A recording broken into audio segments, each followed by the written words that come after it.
Ba-da-ba-ba-da-ba-da. Coming to you live from my mother-in-law's bedroom. She's right behind me. She's... Yes, I am. People can hear you, Maggie. It's happening. You're on the recording. You're officially on the podcast.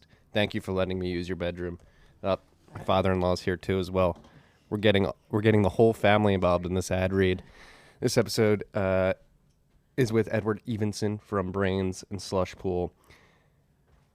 Conversation about the Chinese mining migration is ongoing here at TFTC. Obviously, Matt and I have been talking about it on Rabbit Hole Recap. I had Leo Zhang on earlier this week to get some color from his perspective, and I thought it would be beneficial to you freaks to get the perspective of somebody who's operating a mining pool and interacting with Chinese miners directly as they attempt to move their hardware outside of China's borders and across the world. I think one of the illuminating pieces of information from this conversation with Edward specifically is the distribution of hash rate amongst multiple jurisdictions, not only North America, not only the United States, not only Canada, but we're seeing hash rate land in Kazakhstan, Russia, Scandinavia, and Latin America as well, which is good. It seems that hash rate is distributing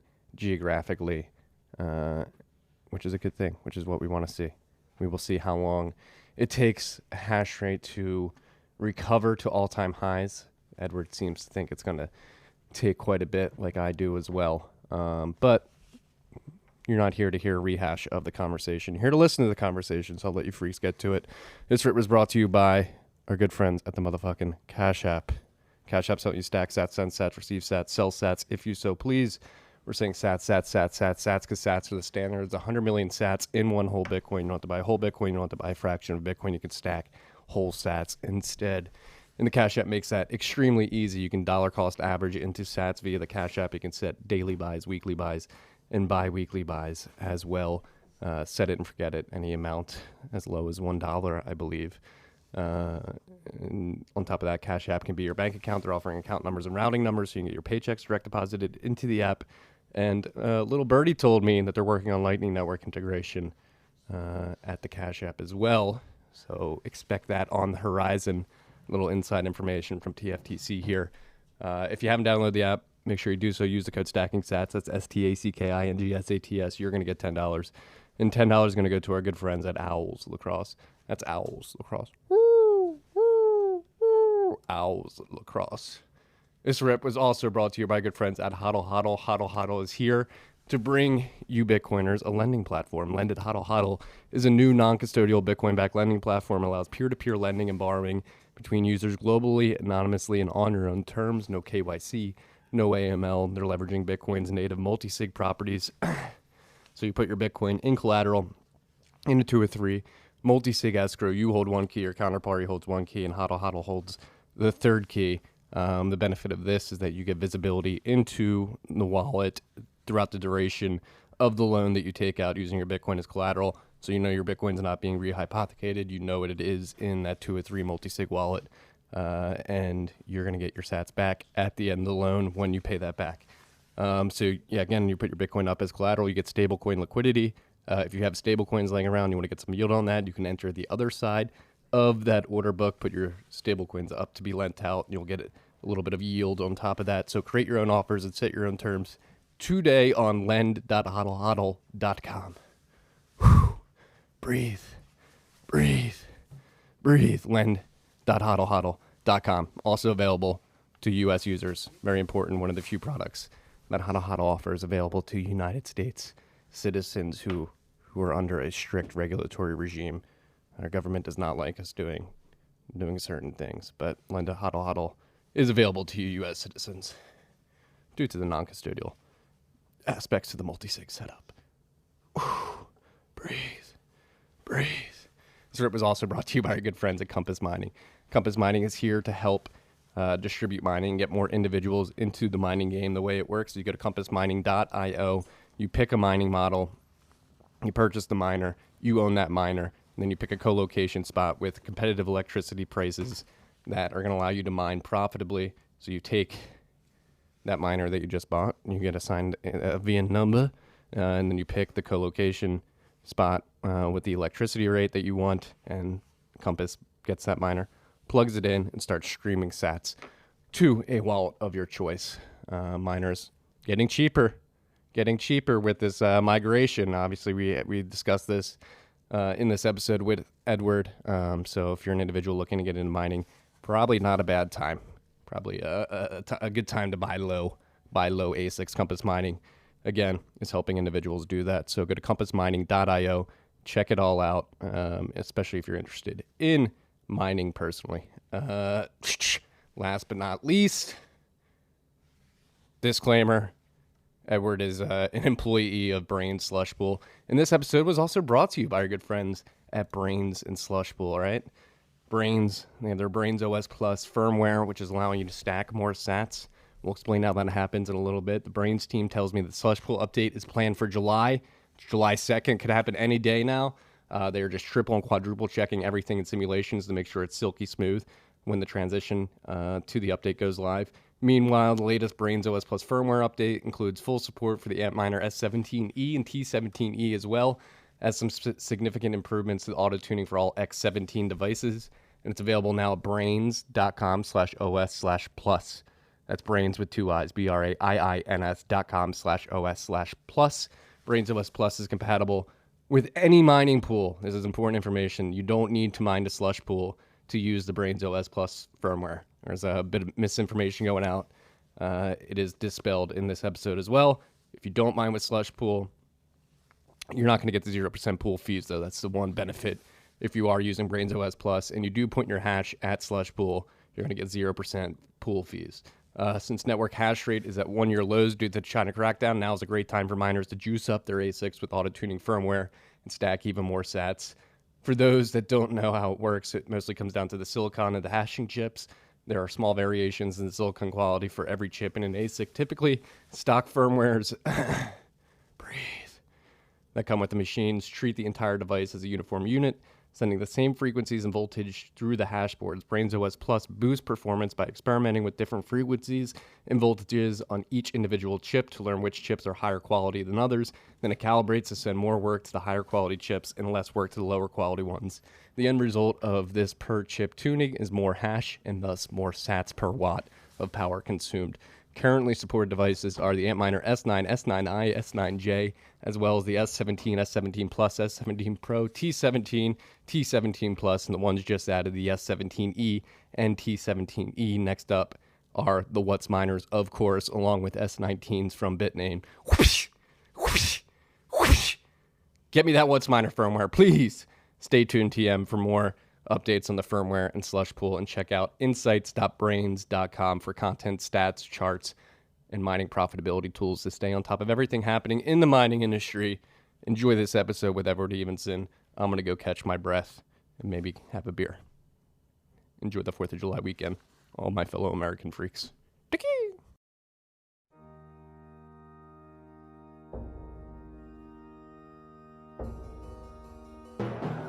You've had a dynamic where money's become freer than free.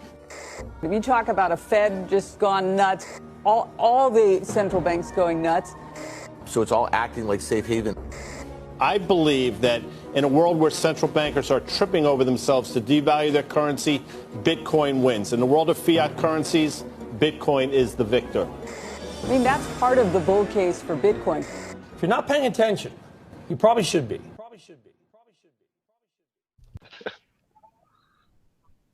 What is up, freaks? It's your boy Marty Ben here. Talk about the great Bitcoin mining migration. We talked with Leo Zhang from Anicha Research yesterday. Now I'm sitting down with the whipping boy, or the whip handler, Edward Evenson from Braiins / slush pool. I forget how it's like. How do we introduce you? Braiins and slush, or just Braiins? Any's fine. But yeah, it's all under the Braiins umbrella, but more people know slush pool, I guess. So it's good to mention both. Yeah. Edward was just good to be back. Yeah, you're back in the Czech Republic. You're making fun of my height. Apparently 5'9" is the global average, but it trends towards the shorter side of things. So I have 5'10" on my license, though. So I'm a little above average. Something I've noticed is if you're below 6 feet tall, you know exactly to the fraction of an inch how tall you are. But if you ask anyone above 6 feet tall how tall they are, they honestly probably don't even know. Yeah, I hope my son gets my in-laws' genes and he gets over the 6 foot mark. It's a very big badge of honor for males throughout the world. I don't get to wear that badge. Thank you for pointing that out. I was happy to learn that I was taller than you were expecting, which is never the case. Yeah, it was good to see you on that outdoor stage in Miami. That was a wild time. I wasn't expecting 15,000 people to attend that. Yeah, it was wild. It was hot. COVID was in the air, apparently. It got into my lungs, or my body as well. I'm fully recovered now. You're basically indestructible now. I know. That's how that works, right? Yeah. I can do whatever the hell I want now. Run around giving people the finger like, hey, I'm immune. I'm immune now. What the hell's going on?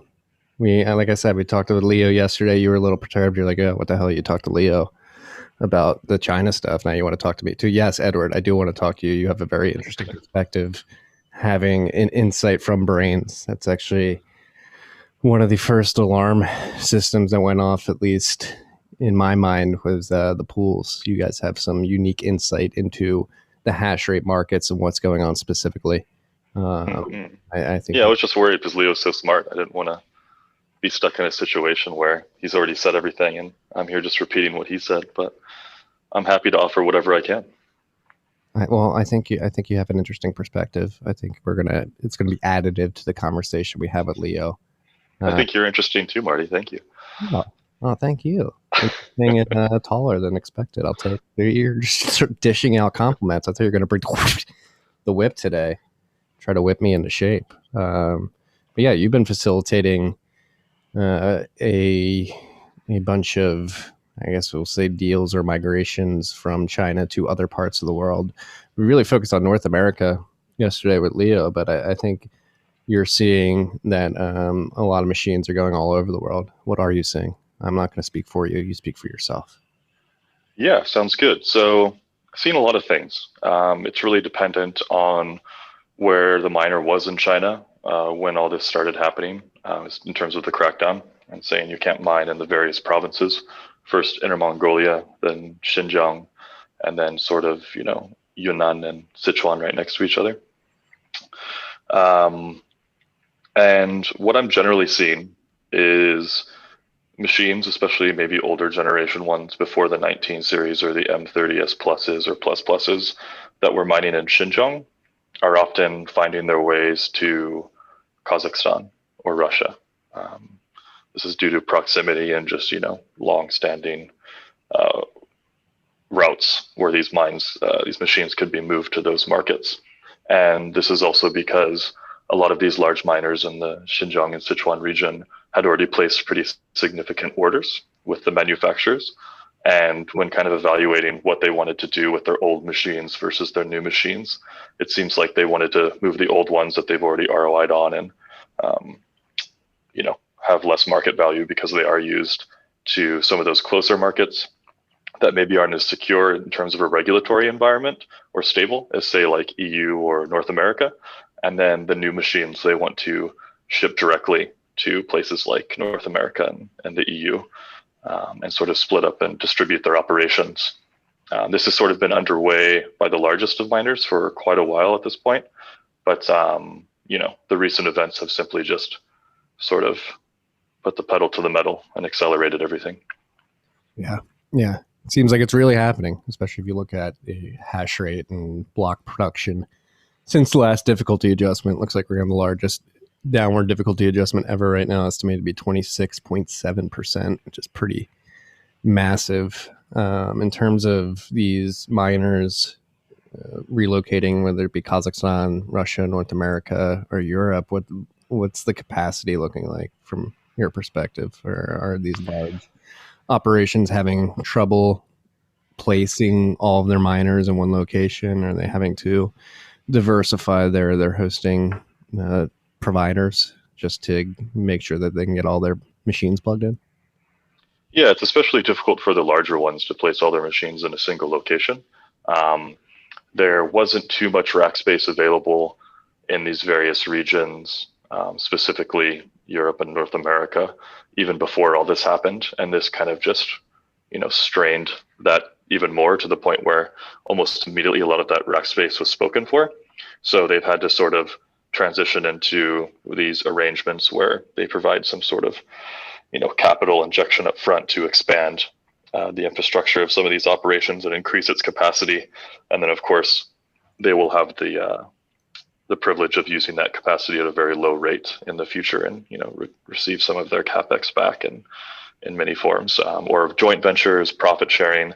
It's been sort of a transition period for a lot of these miners that were used to the plug and play operations of Sichuan and Xinjiang, where you approach these facilities and they say during these months it's 5 to 5.4 cents per kilowatt hour all in, no questions asked. That's pretty. You sign the contract and you start mining, and then in these months it's 3 to 3.3 cents per kilowatt hour. Whereas now with a lot of the agreements they have to enter into, this is the base rate for the first 3 years as you recoup some of your investment, and after that there's going to be a profit share with this specific percentage based on however many machines you're hosting with us, or maybe there's a joint venture where they both invest in the new power capacity. There's much more options in these markets that they have to consider, and they're also generally going to be a bit more expensive than what they're used to over in China. And some have actually taken the wrong approach to this. A lot of smaller miners have, maybe not even small miners, a lot of medium to large size miners have banded together, thinking that would increase their chances at securing better rates abroad. But this has sort of backfired because if you pool your miners together and you're collectively 500 megawatts trolling around the world looking for rack space, you're not going to have too much luck because no one has 500 megawatts sitting there ready for you to set up shop and start mining. Yeah, that's what I'm most interested to see play out over the next 6, 12, 18 months is how quickly do these machines get plugged in? Like, what does the hash rate recovery look like after this migration? Like you mentioned, a lot of capacity needs to be built out on the front end before anybody can take on hundreds of megawatts in many parts of the world. So just what have you seen on the pool side from, obviously we've seen all the Chinese pools lose significant amounts of hash rate. Slush, I think you guys have held up pretty well during all of this, but just in general, like how do you see the next year and a half of hash rate and difficulty adjusting to this new market dynamic with all the Chinese miners scrambling for hosting providers and places to plug their machines in? Yeah, I'd say it's definitely, in my mind, it's going to be end of 2021, most likely well into 2022 before we start seeing a return to the former highs in terms of global network hash rate. So far, it's just been a trend up and to the right in terms of global network hash rate. And I don't think we start seeing that slow, steady trend can return, I should say, until maybe 3 to 4 months from now. This is for several reasons. One is, as we just mentioned, there's not a whole lot of rack space, and it takes a while for this stuff to be built out. People in Texas specifically, just off the top of my head, are really scrambling to get some of this rack space out quickly. So I think you'll see some, and then that's in tandem with the new machine shipments from the manufacturers rolling out on a monthly basis as well. And a lot of these are kind of scheduled because they've delayed them on purpose due to recent events. So to start rolling out in like the January, August timeframe. And so I think it'll start being maybe 2 to 4 month window before we see the global network hash rate start to consistently climb again. The pool point you brought up is interesting as well, because if you were watching the pools, it's pretty revealing on sort of the pool makeups and, in terms of where their hash rate is coming from. We saw via BTC climb a lot of the rankings. It had been pretty obvious that they were mostly active in the CIS region, Russia region, for quite some time, and that sort of benefited them in the long run.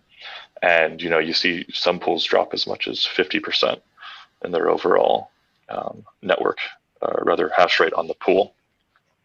And whether or not all that hash rate will return to the pool when it comes back online in another geography is, not certain. I know that for a lot of the people I'm helping move, there's definitely going to be some conditions attached to that, and naturally other pools are thinking the same. So you'll probably see, as these miners come back online, a more even distribution of hash rate in these pools in terms of which countries they're operating from. Yeah. I mean, we're witnessing a seismic shift in the industry right now, and one thing you mentioned is that you're helping a lot of these miners create relationships with hosting providers abroad that have rack space and capacity to plug in machines. And I guess that's another interesting dynamic that has really been driven to the forefront of the market in the last 6 to 8 weeks is the notoriously opaque Chinese mining industry has been forced to open up lines of communication with the rest of the industry abroad.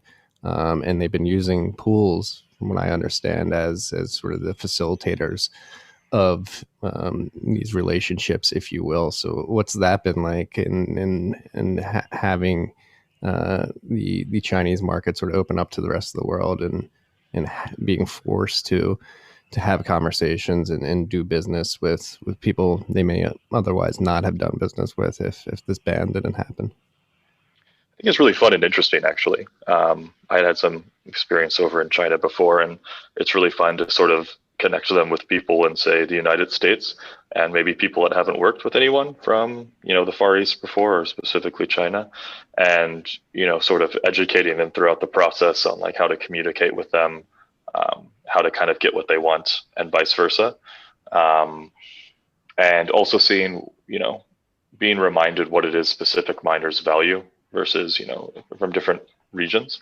And then just some of the familiar experiences of doing business from, with people from various cultures. A lot of it is about relationships in China. And you would think that they're more interested in getting directly connected with these hosting providers across the world, but that isn't such a priority to them as much as them putting full trust and knowing the person they're working with that's helping them get set up over there. And, making sure that some of these people looking to host these machines have some Chinese speaking talent on their team for better communication efforts. What else? It's been really, really fun. But the difficult part about it is that there's just such a huge, number of inbound requests for hosting space from a lot of these Chinese miners, both small and large, that you can't possibly accommodate all of them. So you kind of have to balance it based on, first come, first serve, as well as potential benefit working with these specific partners, and do your best to find space for, those handful of people, and also help the others where you can. And then on the opposite end, you have, of course, everyone in these various regions across the world hearing that miners from China are looking for places to put their machines. So they're all reaching out on the opposite end saying, hey, if you are working with any of these miners, please consider us. And there's no way you can do due diligence on all these different operations and know exactly what it is they're offering and who's the most trustworthy. And it gets real messy really quick. So you just have to stay organized and make sure you connect the parties you know and trust with each other, and hopefully they can come to reasonable terms. Yeah. And you say you've been facilitating a lot of activity in Texas. Texas, everybody is saying, is the new mining mecca of North America. What is the Texas market scrambling to do right now? You said they're scrambling to build out capacity, but how much can they realistically take on within the next 6 months? That's difficult to say. So a lot of the people I've spoken to, so say, companies like Priority Power or other energy producers from the region, are pretty ambitious in their estimates of what they can roll out in the next 6 months. You kind of have to sort through people that just have the energy, but like none of the infrastructure is available, or, those where it's only a matter of getting a transformer to the site, which, can be like a 3-month lead time. versus, ones that already have the warehouse and all the previously mentioned stuff sorted already. The last being, the most rare out of all of them. But, you'll hear, I can roll out 200 to 250. I can roll out 100, sometimes much smaller. I can roll out 10 megawatts. It's difficult to say what's actually realistic. I mean, of course they're interested in getting the business, so they're always going to push the larger numbers a little bit. So I guess time will tell. But it's important to note that a lot of these companies have been doing this for a long time and have, thousands of clients in some cases. And this isn't something they're new to. And so they have experience rolling out these sort of larger operations over 12-month timeframes. So I think realistically, Texas in the next, I don't know about 6 months, but in the next 12 months could roll out at least a gigawatt of energy, probably maybe even a gigawatt and a half to accommodate some of these miners. We just got to figure out if it can handle the heat in Texas, right? A lot of these operations are going to have to immerse these machines in cooling liquid down there, especially in the summer. Yeah, and that's also been an increasingly common topic, especially amongst Texan miners, is experiments with immersion. And as I'm sure you saw, Bitmain also announced that it's kind of pushing its own immersion system now. And everyone's sort of heading in that direction as CapEx lowers, and a lot of people want to squeeze as much juice out of their machines as possible, so to speak. And it couldn't be, it's really well suited for the Texas environment, especially some regions of West Texas where it's very, very, very hot in the summer, very dusty and dry in some cases, even in some parts of Texas. I know it's humid in a lot of Texas as well, and that's a consideration, but it seems to solve a lot of issues. And I've heard of no less than maybe, 7 or 8 different immersion cooled systems that are being tested from these various facilities to see which one makes the most sense for them. And it's also caused us to shift focus a little bit in terms of some of our product line and making sure that it's ready for immersion support and ready to sort of accommodate these miners in those areas, not only from the immersion aspect, but also the grid aspect in terms of the load balancing programs, or if they're a controllable load resource, and making sure that they can, turn those miners on and off in the appropriate timeframes so that they can secure the cheapest energy. Yeah, especially in Texas, those CLR programs are all over the place. And to educate the freaks out there who may be unaware, what Edward's alluding to is at the firmware level, when you're part of these demand response programs, being able to shut down your machines and ramp them back up within 15, 20 seconds is usually what you guys are aiming to do when you're with Braiins specifically, correct? Yeah, it's a matter of just trying to do it as, making sure you can do it safely and as quickly as possible, because, each region has its own requirements. So if you just make sure it's as fast as possible, you're going to be able to accommodate all those regions' requirements. But yeah, something like, up to 70% power in 15 seconds or less, and 100% power in under 40 seconds. And then shutting them off in under 10 seconds. And which allows a lot of these miners to, get electricity rates in between, when you average it out throughout the year anyways, between 1 and 2 cents per kilowatt hour. And in extreme situations like that ice storm that hit Texas this last winter, they've probably made back almost a year's worth of electricity costs by selling back some of that energy to the grid during those peak hours, because we had seen and heard of rates spiking to $9,000 per megawatt hour when selling back to the grid. So it was extremely lucrative to be a participant in some of those programs. Yeah. Which drives another interesting question. Obviously, a lot of the drive behind the ban in China is the fact that a lot of these miners are sucking up electricity from the grid that was increasingly competing with consumer electricity needs. And as we have this mass migration to new markets around the world, how do you view this on-grid risk outside of China? Do you think it's as big in the long run? Do you think there's lessons to be learned, or we're sort of inoculated from a regulatory perspective over here in the U.S. When it comes to on-grid political risk for these operations. I think there's always going to be some small level of risk present when you're on grid, just because you're inevitably going to be dealing with governments directly when you're on grid. But it's just fundamentally, and I think irrefutably, much smaller than what the risk of mining on grid in China, say.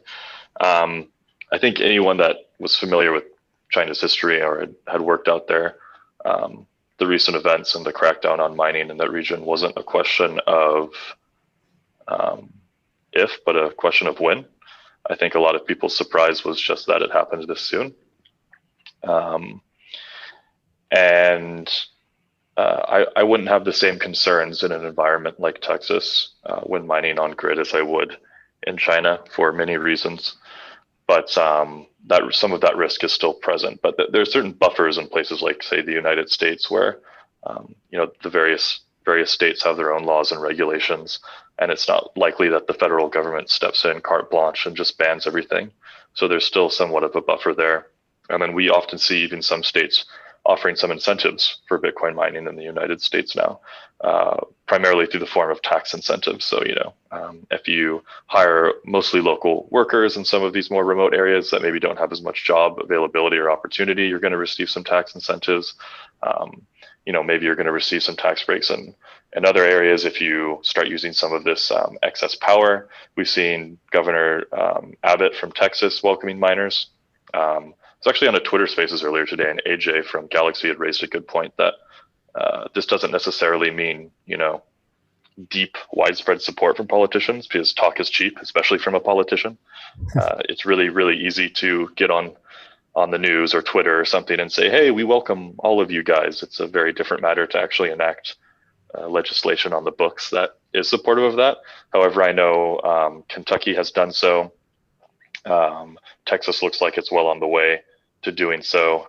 And the only real negative proposed legislation we've seen in the United States, as far as I'm aware of, was that one from New York, considering a moratorium on cryptocurrency mining within its borders. I'm pretty sure it was shot down, though, although it is up for review again at some point next year, I believe. Yeah, I believe it was an electricians union came out and sort of shot that down, saying, hey, this industry is providing us a lot of jobs within the state. But yeah, that bill, if you read it, it's just terribly written by somebody who doesn't understand cryptocurrency or the English language. And when you look at the interests of protecting mining in some of these regions, the inbound amount of machines, even if China hadn't done what it done to Texas and certain regions of North America, were just immense anyways. When you look at some of the order sizes from these publicly traded mining companies that are ordering tens of thousands and in some cases over 100,000 machines at once, the interests are getting stronger and stronger and more entrenched in these areas, I say. And also, worst case scenario, if a specific state does decide to outlaw it, as we're seeing, these miners are very mobile and can simply move to a new jurisdiction. Yeah, I mean, that's one of the beautiful things that's really been highlighted in the last month specifically, is how resilient the Bitcoin network is and how mobile these ASICs are. I mean, it's incredibly sad to see. I said this with Leo yesterday, but I'll repeat it again. It's incredibly sad to see that a cohort of Bitcoiners in the Chinese mining industry specifically, a cohort that's been extremely ruthlessly competitive and cutthroat and innovative throughout the first 12 and a half years of Bitcoin's existence. It's a shame to see that with the stroke of a pen, they're forced to scramble like they currently are and potentially lose a lot of money in hash rate and Bitcoin in the long run. However, with that being said, it is extremely encouraging to see how resilient the network itself has been in the face of all this. Yes, blocks are coming in at roughly 13 and a half minutes right now. Let me see. Yeah, 13 minutes, 39 seconds as of right now since the last difficulty adjustment. But this is a beautiful case study in Bitcoin's resiliency as a distributed network. Yeah, it really is the honey badger, right? Pretty much this huge black swan event happens. Half of the hash rate shuts off. everyone's scrambling and the network keeps just chugging along as if nothing happened for the most part. Yeah, is that what you estimate the amount of hash rate that came off the network? I've seen anywhere from like 70 exahash to. You mean about half the global network hash rate, I would say, because I think we hit a high of somewhere around 170, 175. Mm-hmm. And of course, like there's significant variance. So you can't get like very specific or super accurate numbers, but I would put it around there. Yeah. Yeah, it's crazy. And so how do you think moving forward, what do you think happens in China with mining? Do you think this ban extends to MicroBT and Bitmain to any extent? Do you think they start going after the manufacturers at all? That's an interesting question. I've thought about that in the last week in terms of the manufacturers, and it seems they've covered themselves pretty well by setting up some plants, MicroBT in Thailand and Bitmain in Malaysia. But I'm not sure what the ramifications would be should the CCP also target these manufacturers as well, in terms of, saying they can't make machines anymore, whether or not they would simply, move the entirety of their operations abroad and just keep operating from there. But it definitely would create an incentive for another manufacturer to pop out outside that jurisdiction. That's for sure. If there aren't people already doing that kind of already. There have been people talking about that for a while now. I think we'll see in the next maybe year or two if that's actually going to be a reality in the near future or not. And then, of course, we also have the foundries being established in Arizona and is it Texas, the other one? Yeah, in Austin. The United States. Samsung's going to do one in Austin. Yeah. And so that has hope, but that's subsidized by the federal government. So I imagine the Department of Defense would probably have first dibs on a lot of that stuff coming out of those foundries and probably wouldn't be accommodating to Bitcoin miners anytime soon. But I think, I honestly can't really say what would happen besides some really short-term turbulence in the Bitcoin mining network and supply chains for a lot of these machines. Now, thankfully, there's a wealth of machines on the market right now that probably could tide over miners for a while if that were to happen tomorrow, as Chinese miners sort of, especially the medium to small size ones that don't want to move their operations, just dump a ton of machines on the market and, prices are sort of plummeting. But, a lot of these miners, especially some of the larger ones, are pretty well set up to move, and they've been moving around for a while. So like one of the main seasonal shifts in mining was the wet season in China. And so they're pretty familiar with the logistics of moving miners across long distances, which is no small task. And they were able to do it so efficiently that, you can move a mining operation from Xinjiang to Sichuan for the rainy season and have some of those machines back up mining again in a matter of a couple weeks. And whether it be by truck or plane, a lot of these miners are already in their new homes and will soon be in their new homes from regions like Malaysia. Yeah.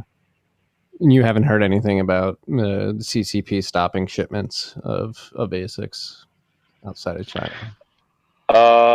I personally haven't. A lot of the people I know have moved really, really quickly and early, and then some of the others have simply decided they don't want to sell their machines yet and have stuck them in warehouses. And then, of course, the new machines aren't coming directly from China from a lot of these larger buyers, because they had intended to sort of send some of them abroad anyways. They're coming out of the Malaysia or Thai plants. And this is where, there's many incentives to do this, mitigate risk, as well as, if you did want to send some machines to, say, the United States, the import tax from Malaysia is about 2.5%, as opposed to if you were shipping them from Shenzhen, they would be about 27%. So I don't think it's as big of a problem for people I'm working with, and I haven't heard any reports directly from miners on the ground that their shipments have been stopped or seized by local authorities. I have heard some where people have moved some machines to regions in Latin America, like Argentina, and customs has just decided to freeze them at port, essentially, which is a pretty significant issue. Yeah, that's not ideal. A lot of what's going on right now, particularly the posturing from the CCP, people are saying it has to do with the fact that it's the 100-year anniversary of the CCP's formation. I mean, I know you've lived in China and have a better understanding of the politics within the region there than I do. How significant is this 100-year anniversary, and how significant is it playing into the decisions around the mining industry specifically? It's very, very, very significant. To use the words of one of the locals I know there, it's 1,000 times bigger than, in terms of symbolism and significance, than say the national holiday or Golden Week. National holiday being the first week of October. In the first week of October, everyone gets the week off in China because it celebrates October 1st, 1949, when Mao sort of formally took power and established the CCP in China. And it would be very difficult to kind of overestimate the effort that the Chinese government would put into sort of the symbolism and the theatrics and the let's say cultural activities surrounding such an event. A large theme in kind of Chinese politics and culture has been like creating a harmonious society, and that's been the goal of the CCP for quite some time. What harmonious means is very, very flexible, and that's intentional. So it can be used for basically whatever they want it to mean. You had seen them start building up the narrative and some of the state-sponsored news outlets when BTC started getting to 50 to 60K. You have a lot of these guys saying, be careful. It's very volatile. You can lose a lot of money, and the price going all the way down into the 30K range to 35K range can be seen as disruptive to social harmony, but people losing their money from scams, people claiming that they have the next best coin, like this plus token or whatever that came out a couple years ago. There's no shortage of those. There's always a plus token going on in China or India or some part of the world. And it's basically bad optics for the CCP, or at least they see it as bad optics. Then there's also what kind of accelerated events in Sichuan as well, is that the government and President Xi Jinping was actually going out to visit some of these hydro plants. Hydropower is pretty significant in terms of the symbolism of the party in China. Many party members have hydro engineering degrees, and there have been extensive hydropower projects throughout all of China, mostly concentrated in Sichuan and Yunnan. And as they tour these facilities, there's no way in hell that they're going to have racks or mining machines present in these plants after a ban has been placed on them. So yeah, I guess in short, you're going to see a lot of things, I think, change or get cracked down on in China for this 100-year celebration. We're just hyper aware of Bitcoin mining and the Bitcoin side of things, so that's what we're focusing on. This is going to just be one facet of business or various aspects of society over there that's going to change. I think there's a big question mark on whether it will be permanent, or if 3 to 6 months after the 100-year anniversary that it will be allowed to sort of start back up again quietly. Naturally, there's plenty of incentives on the provincial level to facilitate this business and get it going again. But yeah, it's really at the government's discretion over there. So it's more of a wait and see. And I think that's why some miners over there have opted to put their machines in warehouses and long-term storage, because maybe they are betting that within 3 to 6 months after the celebrations and official holiday that people will be able to return to mining again, and they're not comfortable selling off their machines at extremely cheap rates quite yet, and they want to hold out a bit longer and see. But it's really interesting. Probably go on for ages and ages about all the potential things that could be happening surrounding the 100-year anniversary, and probably look at the 2008 Olympics as a good example of just how drastically and quickly China can decide to change industries, culture, media, what have you, in preparation of a specific goal. Yeah. No, it's fascinating. I had no idea about the 100-year anniversary until a couple of weeks ago, and it seems to be pretty important over there, as you've described. It's just crazy that these types of events can be black swan events for the Bitcoin network. It's not something you prepare for. 5 years ago, saying, in 5 years it's going to be the 100-year anniversary of the CCP. And when Harmony and Bitcoin mining is throwing a wrench in the harmonious goals of the CCP. Yeah, it's really interesting to kind of be in the middle of it. Like on the metro, you see there's TV screens in the metro and ads as you go by in the metro, and it'll be Xi Jinping on the Great Wall with a bunch of people surrounding him and him like shaking everyone's hand, and the peasant farmers smiling at you from Yunnan or like Gansu or some of the more rural Western regions, and being super happy at the prosperity that the CCP has ushered in over the last 30 years, 40 years. And at every bus stop there's these pro-government ads playing, and there are posters outside my apartment saying stuff like "Aigul" or which means patriotism. It's like directly translates to love of country, or other things like democracy or harmony, social harmony, taking care of elders and things like that, as part of these greater campaigns every so often to go in line with certain holidays specifically related to the establishment of the CCP and its greater goals. Yeah. What if they do just have the celebrations, and then 3 to 6 months after, mining quietly comes back? What do you think? Do you think the hash rate within China's border will ever get to where near it was before 6-8 weeks ago? Ever? Ever.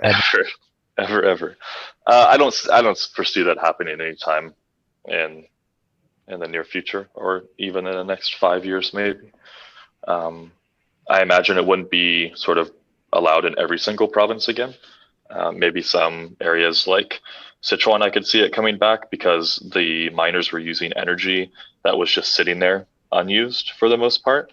I think more than 50% of hydropower in Sichuan is not used. So there's a good reason, and there's for miners to mine there, and there's also isn't a whole lot of good reasons for the government to care if miners use some of that energy, because it's just sitting there not being used otherwise. It's pretty far away from significant population centers, and it's almost impossible to actually transport that energy to those population centers at the moment. So I think currently it's just more of an optics thing for that region, and I could see in the future, potentially next year, it coming back to some of the regions with plentiful hydropower in, say, Yunnan and Sichuan. But when it comes to areas like Xinjiang, which a lot of it's based on coal mining, and a lot of it, I think, was maybe not a lot, but some of it being subsidized by the government itself, it's probably not as likely. Yeah. And these miners that are just leaving their ASICs in warehouses, that's a risky bet. They're playing chicken. Yeah, they are. I was kind of upset. I wanted to buy some. I'm trying to buy some at good rates off some of these guys, and they're like, "No, we want to keep it in the warehouse for now." So I'm like, "Damn!" So I'll try again next week. Yeah, let's wait 3 months. I mean, how low do you think the price per terahash goes over the summer into fall? I could see it getting down 40s, 30s. Oof. For what generation of machines? For the new gens. Yeah. What is that? It's like at 46, 48 right now? Around there, I believe. For the new gen into late summer. Goodness, I'm seeing some like brand new S19 95 terahashes for 5K per unit now, and S19 Pros for 6,200 per unit. We can probably, God, if it continues on the downtrend, I imagine we could probably get to like the $38 to $40 per terahash range. But at a certain point, I think, those prices are just going to get so attractive that you'll see a lot of people start buying it up. I think there's a lot of people waiting for those prices to get lower, and the market will find a price floor for some of these things, because with difficulty plummeting, as well with the prices of the hardware plummeting, it's just it's too good of an opportunity to pass up for a lot of people sitting on the sidelines at that point, even if they're not going to start mining with them right away. If, say, there's a facility waiting to build out a little extra capacity and they're 2 to 3 months away, it would be a very good strategic move to accumulate as much of that hash rate when it's cheap, so that they could turn it online in those couple months and not have to wait when it's available and all of a sudden the price returns to $67 per terahash or something. Well, that's what I was going to say. Like, it's crazy how quickly this changes. We were getting quotes for like $111 a terahash at some point, like a couple months ago, and now it's less than half that for some of the mining models, which is like insane how quickly this can change. I guess that's another interesting dynamic to observe moving forward is how tightly do the ASIC prices track the Bitcoin price moving forward. Like if we do recover price wise to the $60,000 range and above or around there, are the ASIC prices as reflexive as they have been in the past, considering the glut of supply that is still on the market as these miners look for rack space that isn't there for at least another year. Does that dynamic look like? I think is it a lagging indicator in the future, at least temporarily, while you have a plethora of machines on the market? I hope so, or at least a lot of miners hope so too, right? That's it's disconnected briefly because usually it tracked it so closely in terms of mining revenue and pricing the hardware. But I think a lot of people knew a couple months ago that pricing was starting to get really absurd when you saw the price go into like the 105 to 110 per terahash range, because you looked at some of the ROI periods for even really low rates of electricity on those machines, and the ROI period was something like 18 plus months in many cases. So that's when it became clear to me anyways that there would probably need to be a correction in the pricing for the ASICs. And if the market, in terms of the correlation between mining revenue and hardware pricing, can get a little disjointed as there's an overabundance of machines on the market and price does begin to climb as difficulty has just adjusted lower, it's going to be a very, very rare opportunity for someone looking to get into mining. And I think a lot of people are going to be kicking themselves down the road if they don't take advantage of it. Yeah. I guess that's a good segue into like, how would you quantify the opportunity for the rest of the market outside of China right now? Like, is this a once in a lifetime opportunity for the industry? I would colloquially call it a once in a lifetime opportunity. Who knows, maybe 5 years from now, after the next halving, Kazakhstan bans it or something, and then there's a similar situation. It won't be quite to the same magnitude, but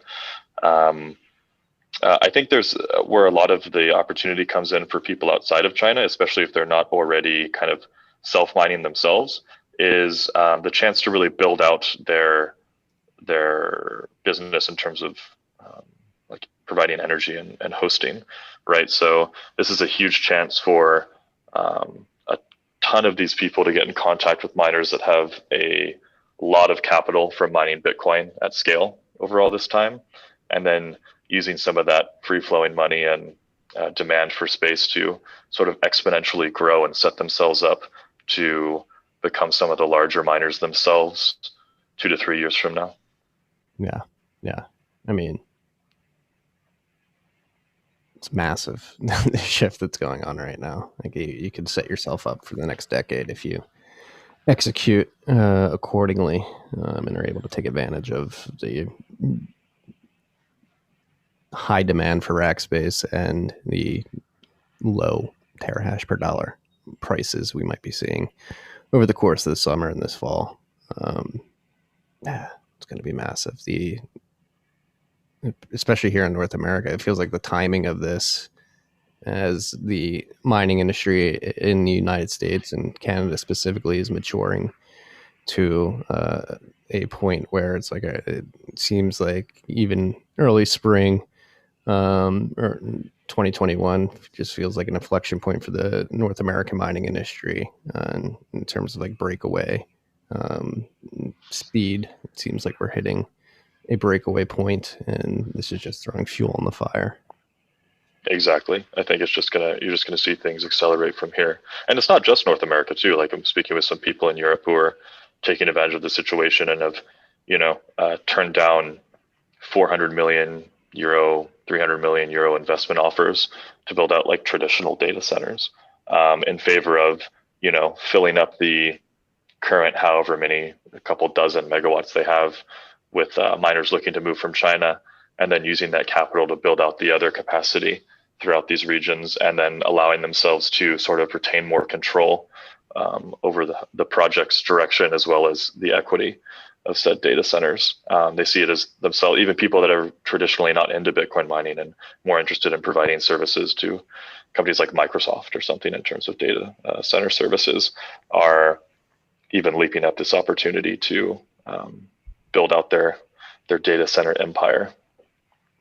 Yeah, I guess that's another good question to ask you specifically. That's one of the worries that a lot of people have is, yes, this presents an incredible opportunity for the North American mining industry and the mining industry outside of China in general. But people are worried that a lot of this hash rate is going to get up and migrate, and a lion's share of it is going to be stuck or distributed in the United States, which some would argue is a centralization risk of hash rate production.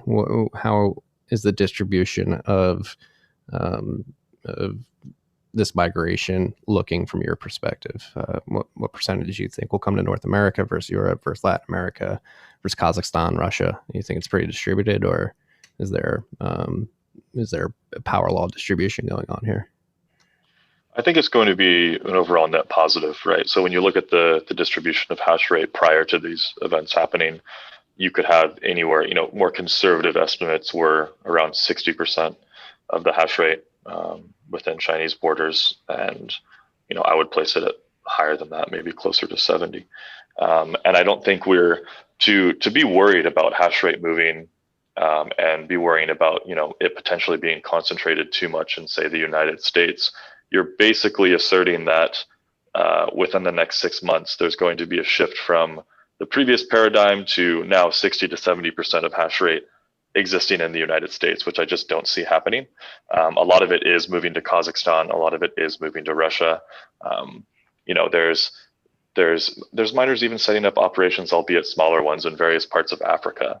Now there's Latin America is gearing up. I mean, of course, Venezuela has been interested in mining for quite some time due to some of the issues they have with their own currency over there and the state getting involved. But also Argentina is getting more interested in creating more capacity. There's massive projects in Paraguay where while currently they sell 80% of their power generated by hydro to Brazil at some insanely low rate, they still have massive quantities of capacity to host miners and are always looking for more machines. And that's only going to increase as time goes on. And, oftentimes people lump North America together, but, Canada isn't the same as the United States, and it has its own provinces within itself as well, and is protected somewhat from some of the potential carte blanche banning that we saw from China.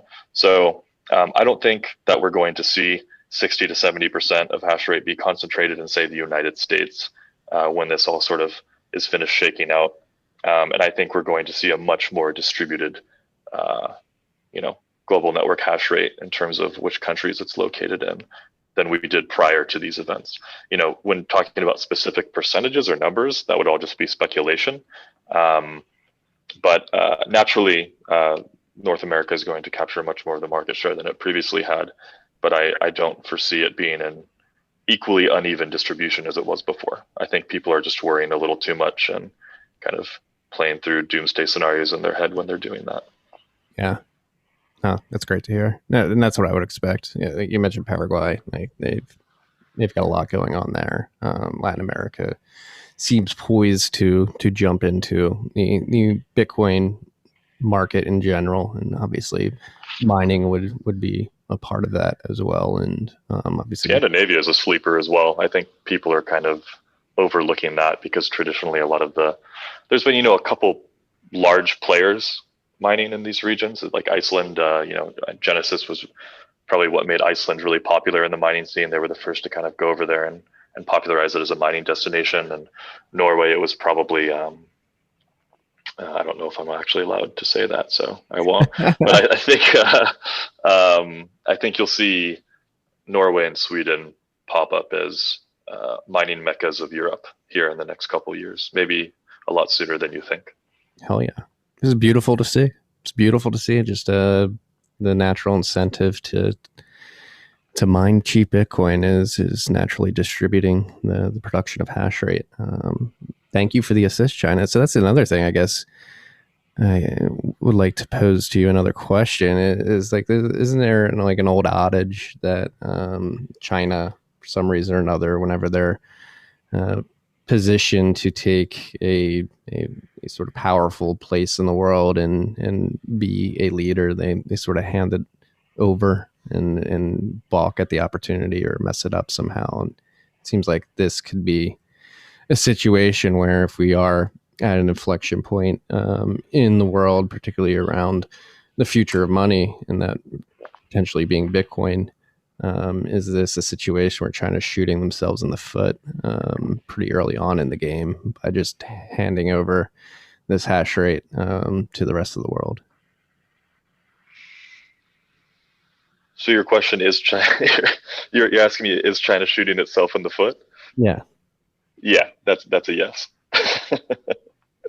That's an easy one for me. Of course, it's going to be bias coming from us. We're huge Bitcoin fanatics, and naturally, we've kind of gone all in by nature of our jobs. And I don't know about you, but my pocketbook as well. Yes, my pocketbook. And do people still say pocketbook? Should I say that? Am I dating myself even though I'm not that old? I mean, weird. If you walk around with a purse, it's a little weird, but yeah. I said pocketbook, man. Well, you've entered the spin zone. Yeah, I mean, even if you kind of take out the absolute fandom that we have for super fandom of Bitcoin and the mining network specifically, if you remove any lucrative business from within your borders, what is now about it's around $1 trillion industry, and that's providing, 2 new giant manufacturers, and then also a third smaller one in the form of Canaan, using a ton of, I guess fair to say, dormant electricity in various parts of your in your country that would otherwise just be wasted, providing jobs in these local regions. Chinese farms were much more labor intensive in terms of like people on the ground than their Western counterparts in a lot of ways. They were hiring locals from that region, which otherwise maybe wouldn't have as much job opportunity. The money they put in around those communities in terms of like, setting and donating to schools or different charities was pretty significant from what I understand. And it facilitated just a lot of a general investment in the region as people were looking to continue to expand these mining operations and regions that were otherwise ignored for investment. There aren't too many people that are interested in pumping a bunch of money in a region with not significant economic development in the middle of nowhere, like Western Xinjiang. It wasn't be too attractive for a private investor to do so. There may be state investment and redirection and redistribution of resources into those regions for geopolitical or strategic reasons. Maybe there's some natural resources they want over there, as we know in Xinjiang. But I feel like they've lost and shot themselves in the foot on so many different levels that they'll definitely regret it in the future. However, that being said, the individuals, maybe they don't necessarily have to regret too much, especially the ones that are simply up and moving their operations to new regions, because they still get to participate in the industry just from a distance. Mm-hmm. Yeah. And with that in mind, what in your opinion does the Western mining industry need to improve the most to accommodate this flow of hash rate and the hosting of Chinese miners? Obviously, we've talked about the need to build out capacity to actually take it on, but in terms of service providing for this type of client, what needs to be improved in the Western mining market? I think in my personal experience, they need to make everything as plug and play as possible. and kind of adjust business offerings to cater to some of these clients and what they've been used to. Maybe not entirely, but make sure that that they understand that doing business in a place like China is very, very different than doing business in a place like the United States, and that they're going to have to learn to navigate some of these cultural obstacles and ways that they're used to doing business. So on a service level, though, I would say simplifying it and offer pricing that's as like legible and straightforward as possible. Aligning incentives by making sure that when there ever is a revenue share agreement, that it's purely based on profit and not just revenue. Allowing the miners that are moving machines over to regions like North America from China to have as much of a kind of direct oversight of their machines as possible, like allow them to send in their managers or inspectors should they want to and need it, and maybe have one or two people on the ground at all times that, you know, give them a sense of security and are a good communication channel. And really, it's just about like facilitating trust and good relationships.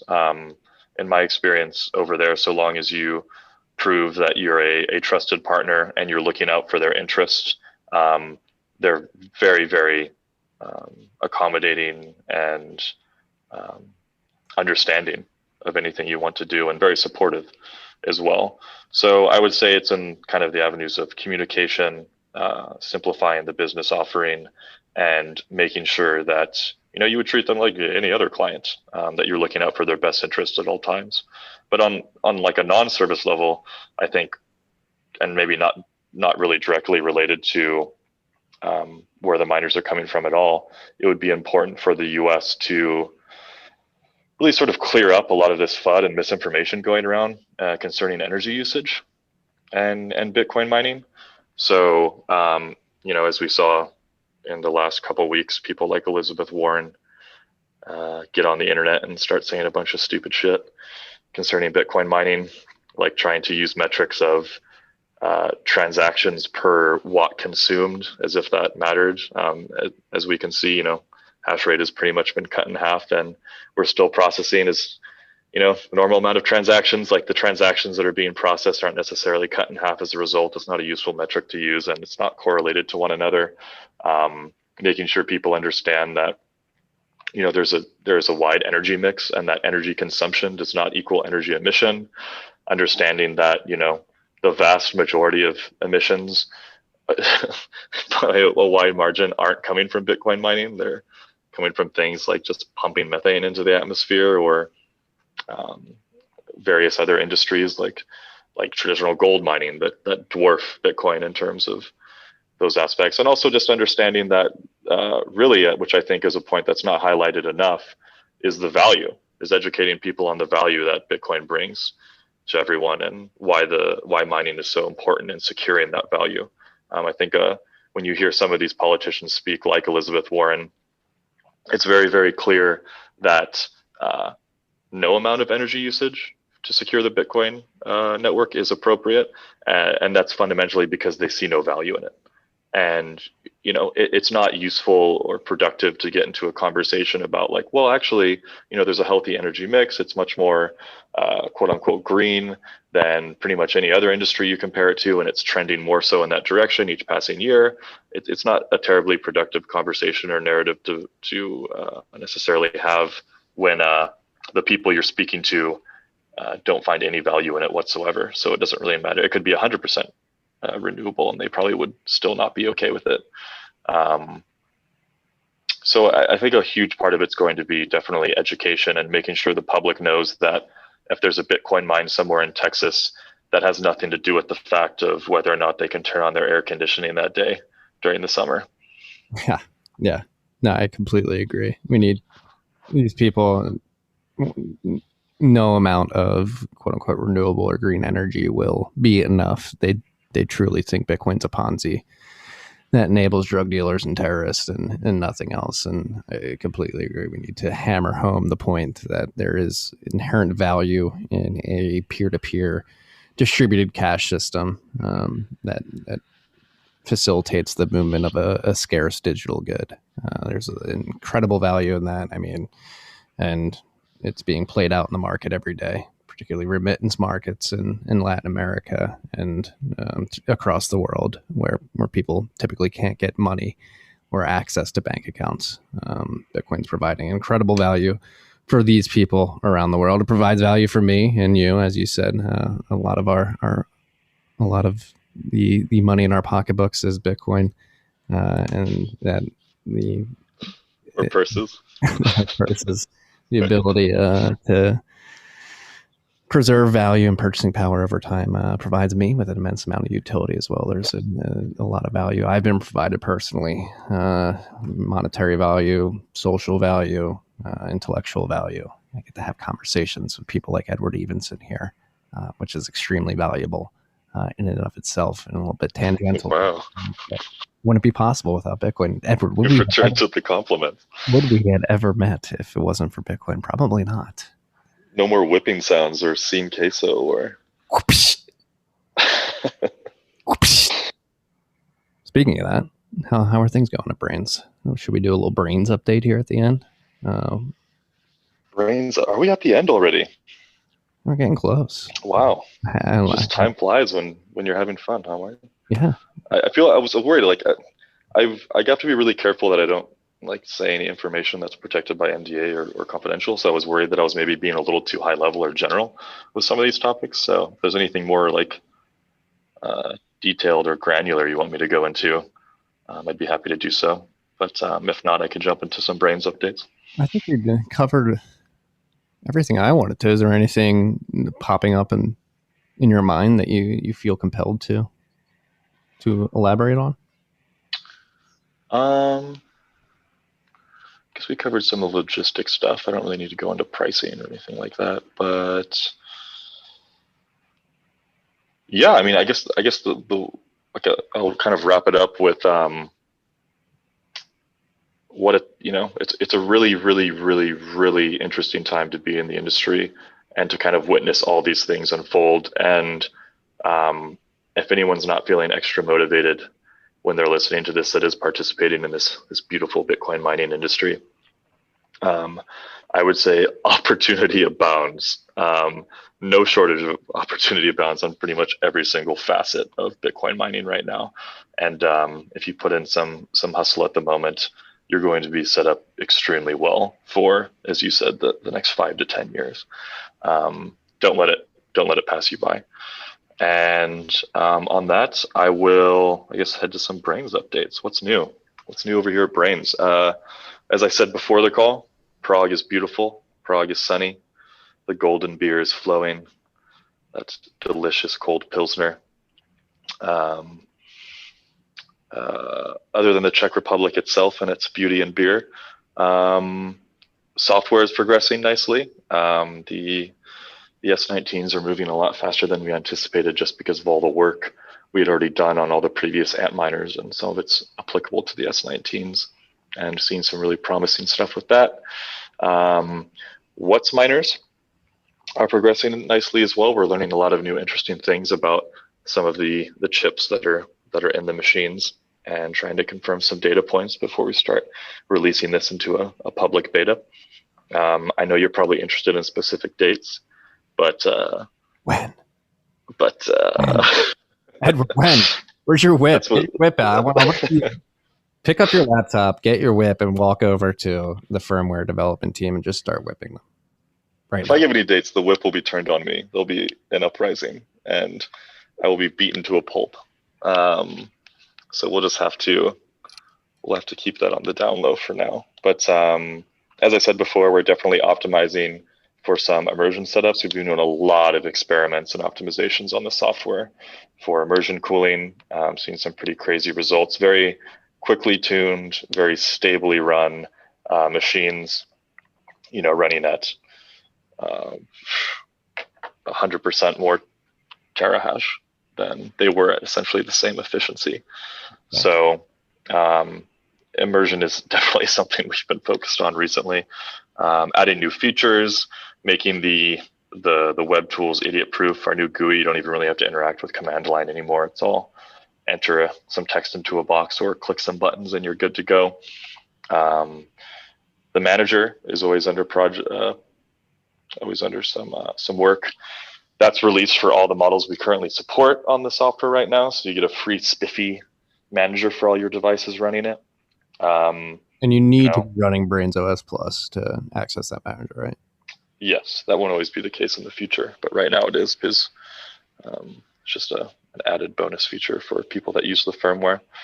And yeah, what else? I mean, not too much I can actually share without getting in trouble, but Get in trouble. things are progressing very, very nicely. Everything. Life's good. The world is get in some trouble.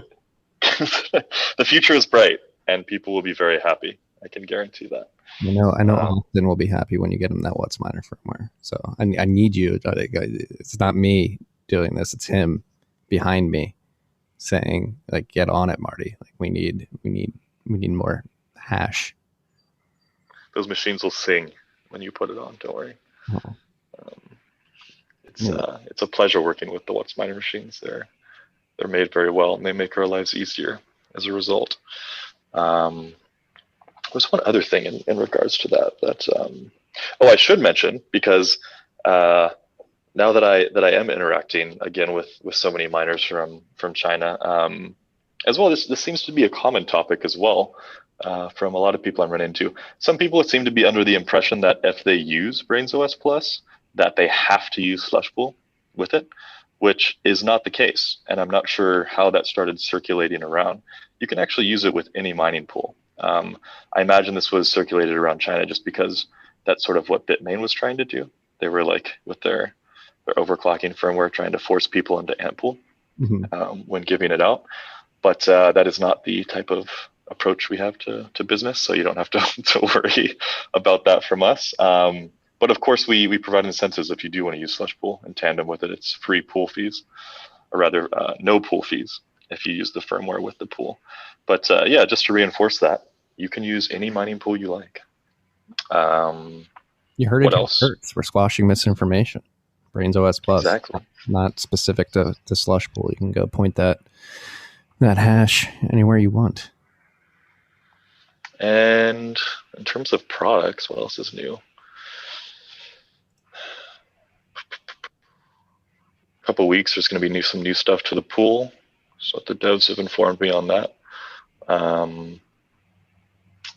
Yeah, where we're going to get more flexible payouts. Better splitting capabilities too. Yeah, so you'll be able to, say, as is often the case, you have multiple investors in an operation. So you have, 5, and you want to split out the payouts evenly. You can set all payouts to be split, 20% each of payouts to each party involved. And you can set it at time intervals you'd like to, whether you want to make the withdrawal happen every single month or every week or every day for accounting purposes. It's very flexible and customizable, which is going to be like one of the main attractive features. And then, of course, the whole brand new UI and UX and all that jazz.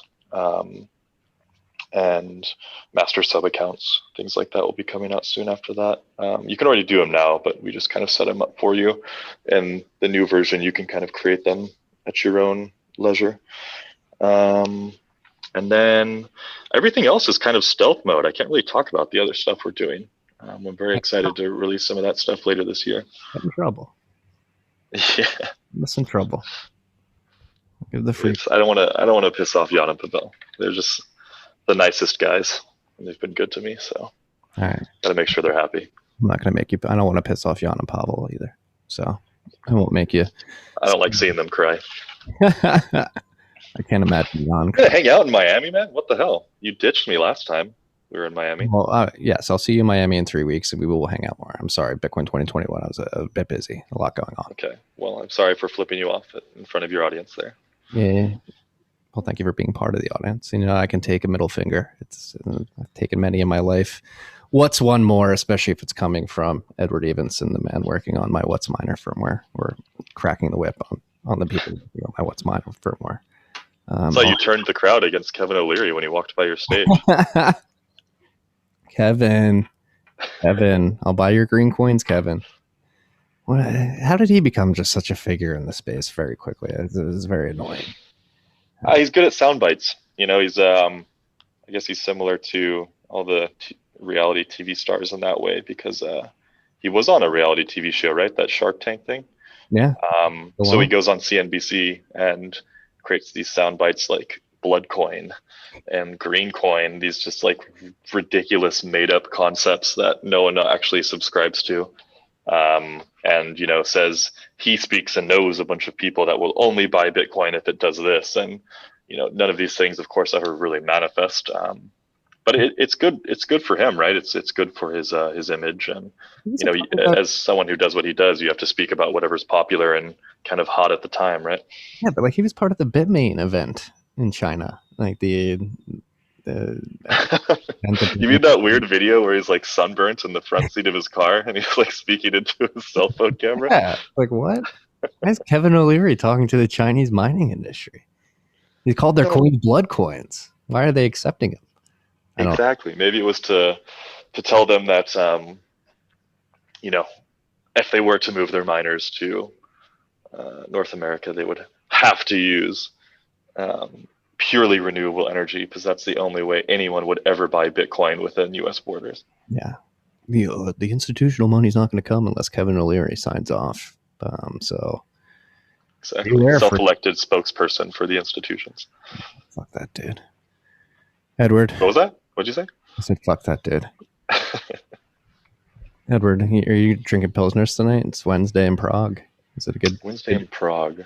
I'm actually taking salsa and bachata lessons in anticipation for my return to Latin America. As you know, I was in Mexico for 3.5 months, avoiding the quarantine here in the Czech Republic that's now gone, luckily, and having a grand old time with our friend Ethan Vera over at Luxor, as well as my buddy Dan here at Braiins. Yeah, where are you going to go? And I realized that everyone dances over there. Literally everyone salsa dances very, like, extremely well. And so whenever I was going out, you know, some girl comes up, you want to dance type of thing? It's like, well, no, I don't want to, you know, make a fool of myself and look like a complete idiot. I did a couple times anyways. But now, at least when I return, I plan on going to Colombia later in the year. I want to actually be able to participate in that stuff. And it's a lot of fun, you know. It just so happens that my neighbor is a former European champion in salsa dancing. So she's a very, very good instructor, and hopefully I'll get good enough to not look like a complete idiot when I go back there. I'm Edward Evenson, salsa dancing. Everybody's getting into it. He's a man of culture. He's able to talk about the Chinese mining migration, and he can sweep you off your feet with a salsa dance. They're going to be going to Cartagena or Medellin when you go to Colombia. I would be going to as many places as possible. I'd like to go to Cartagena. I'd like to go to Medellin. There's some areas in the south that I know some friends and my uncle have recommended that I would love to check out as well. But yeah, when I travel, I kind of wing it. I play it by ear. There's maybe like 1 or 2 spots I have on a list that I'd like to visit, and kind of vague areas around there. And then I kind of just see where the trip takes me after that. Hell yeah. I want to live vicariously through your Colombian trip. It's kind of hard to make that stuff happen when you have a 17-month-old anchoring you down to your physical location. And you mean bringing immense joy to your life? Yeah, that as well. Immense joy waking me up at 4:30 in the morning and not going back to bed. It's a great way to start a Wednesday. You get the juices flowing, you prepare for this interview, which has been an incredible conversation. I think we've learned a lot. I think your knowledge into what's going on right now in terms of this migration is valuable. So I thank you for your time this afternoon, Edward. It's always a pleasure. You don't have to say that just because we're a sponsor, Marty.